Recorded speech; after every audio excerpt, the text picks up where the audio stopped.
Mag-order tayo. Oo. Natin, si Ren.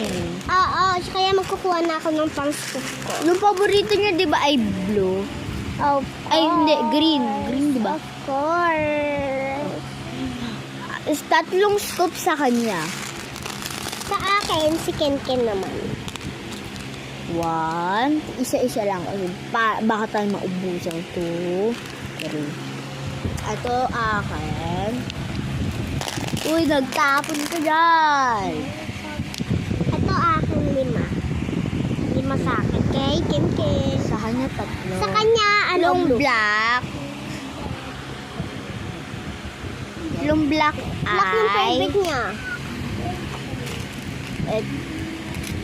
Ulit? Green. 1 black. Green sa kanya. Lalagay ko muna dito, guys. Ay, yan. Yung white ay green na jumbo heart. Saka kukunin ko. Tapos, ay, nahulog ka. Tapos, eto na. Ay, ba yan? Sige, pagsabi ng ay.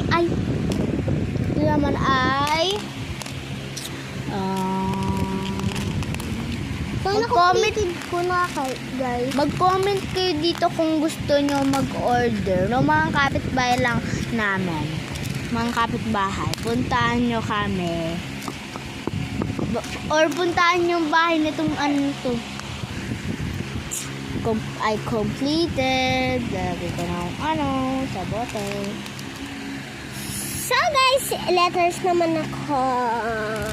So, Ay, hindi sa akin kasha. Magkukuha ulit. So, magsispelling kukuha ako neto sa kay L. Bawal yan. Bawal spelling. Kay mami yan. Pag L ay itong Y. Kala ko, Pag si U naman ay ito. Ayan. M. Itong diamond. Lang guys, bibilisan namin. Kasi baka lalagta egg. So, mamaya na. Wait lang. Black mo. Black 94 lang. Doon kayo pupunta magtanong kayo doon, tapos papuntahin kayo dito ng classmate ko para magbenta kayo. Bumili kayo dito, ha?